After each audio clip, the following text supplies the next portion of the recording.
विस्तार से बातचीत हुई है और निश्चित रूप से ये आने वाले समय के लिए जहां 9 वर्ष का कार्यकाल पूरा हुआ है और दशक में नरेंद्र भाई मोदी जी का कार्यकाल प्रवेश कर रहा है, तो ये हमारे लिए खुशी का विषय और इसके लिए बहुत उत्साहित होकर के कार्यकर्ता काम में लगे हैं। सर, ये जो अभी हाल ही में नगर निगम शिमला के चुनाव हुए, उसमें भाजपा को हारने के क्या कारण है? देखिए, 35 वर्ष के इतिहास में 25 वर्ष तक कांग्रेस नहीं हुआ।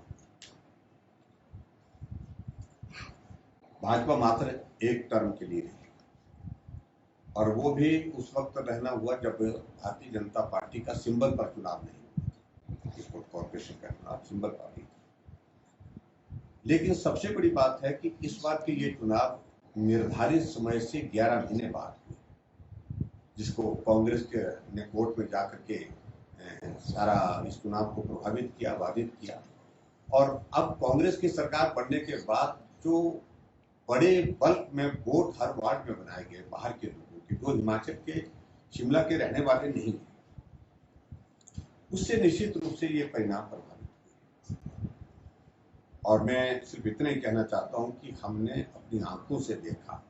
लोगों को सुबह पोलिंग के समय गाड़ी में ला करके उतारा गया, लाइन में खड़ा किया गया, वोट डाले और उसी के बाद उसी गाड़ी में वो वापिस चले गए दूसरे स्थान पर जहां पर रहते। तो एक ऑर्गेनिक मैंडेट ये नहीं कहा जा सकता। ये हिमाचल प्रदेश में जो शिमला कॉर्पोरेशन का जो चुनाव बाहर से लोगों से वोट बना करके वहां प्रभावित, खुद सुखविंदर सिंह सुक्खू जी नादौन में विधानसभा के लिए वोट डाल के आए थे और उसके बाद हम शिमला कॉर्पोरेशन में वोट डालने के लिए वहां पर, उचित नहीं है। एथिक के मुताबिक ये एक अच्छा विषय नहीं था उस तरह से। तो इसलिए इस चुनाव को मैं कह सकता हूं कि इसको पूरी तरह से सरकार ने प्रभावित किया अपनी सत्ता के बलबूते, और ये दौर बहुत लंबे नहीं चलने वाले हैं। ये दौर हो लिया, ये अंतिम था, इसके बाद दौर शुरू होगा। सर, जैसे आप कहते हैं कि 6 महीने कांग्रेस पार्टी की सरकार को हो गया, विकासात्मक कार्य प्रदेश में नहीं हो रहे, लेकिन एज अ विपक्ष आप आने वाले समय में सत्ता के खिलाफ सड़कों पर उतरेंगे? देखिए, हम तो सड़क पर उतर करके बात कर ही रहे, और इस बात को आप लोगों ने देखा भी होगा कि छोटे से कार्यकाल में चारों तरफ निराशा का, नाराजगी का एक माहौल खड़ा हुआ, और उस नाराजगी के माहौल को देख करके हमने इस बात को भी देखा आप लोगों ने कि भाई जहां संस्थान बंद किए, 950 संस्थान हिमाचल प्रदेश में बंद किए, अपने लिए सीपीएस चाहिए जो संवैधानिक दृष्टि से किए नहीं जा सकते, अपने लिए कैबिनेट रैंक के साथ एडवाइजर चाहिए, लेकिन जो जनहित में खोले, जनता की मांग पर खोले गए संस्थान उनकी भलाई के लिए, उनकी सेवा के लिए, वो बंद कर दिए। तो ऐसे में चारों तरफ नाराजगी और निराशा का एक वातावरण खड़ा हुआ, उसके कारण उनको आने वाले समय में महसूस होगा क्या क्या उसके परिणाम रहने वाले हैं। जहां तक विपक्ष की भूमिका की बात है, पार्टी के नेतृत्व ने मेरे ऊपर ये जिम्मेवारी दी है, इसको हम विधानसभा के अंदर भी बहुत खूबी से निभाए हैं और यहाँ बाहर भी इसको के साथ निभाएंगे निश्चित रूप से। सर, जो प्रशासनिक अधिकारी है, कहीं ना कहीं उन पर जो है भ्रष्टाचार के आरोप लगे हुए हैं, देखिए, उसमें मुझे बहुत ज्यादा नहीं कहना। एक चर्चा का विषय काफी दिनों से लोगों के बीच में बना हुआ था, ये हो रहा है, वो हो रहा है, और वो चर्चा के विषय अब आखिरकार जो है एक कथित पत्र के रूप में वायरल हुई। हम एक तो यही कहना चाह रहे हैं कि उस पर जब सोर्स नहीं मालूम हो रहा है कि पत्र लिखा किसने, अननोन लेटर, लेकिन जो उसमें तथ्य, जो उसमें जो बातें लिखे गए, जो आरोप लगाए गए, वो आरोप वही है जिसके बारे में चर्चा थी, वो आरोप गंभीर है।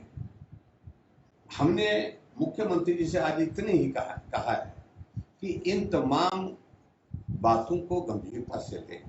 पत्र किसने लिखा है इसकी भी जांच हो, और पत्र लिखने के साथ साथ में पत्र में जो तथ्य लिखे हैं, जो कथित पत्र जो वायरल हुआ पड़ा है, तो उसमें जो तथ्य है, जो चार्जेस आरोप लगाए हैं, उन आरोपों की भी जांच हो, ताकि प्रदेश की जनता को मालूम है।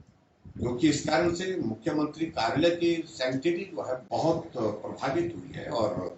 जो चीजें जिस तरह से लिखी है, अगर यही घटनाक्रम घटित हो रहा है तो निश्चित रूप से वो चिंता का विषय है। सर, श्रम पावर प्रोजेक्ट की 2024 में कंप्लीट होगी, प्रदेश की आर्थिक दृष्टि से कितना महत्वपूर्ण प्रोजेक्ट है और विपक्ष कितना गंभीर है इस विषय को? निश्चित रूप से वो ये लीज का पीरियड पूरा होने के पश्चात तो हिमाचल को दावा करना चाहिए, वो वापस लेना चाहिए और उससे जो भी इनकम जनरेट होगी वो हिमाचल के हिस्से में आए, ये बहुत आवश्यक है। और मैं देखता हूँ कि आने वाले समय में सरकार जिस प्रकार से सारे विषय को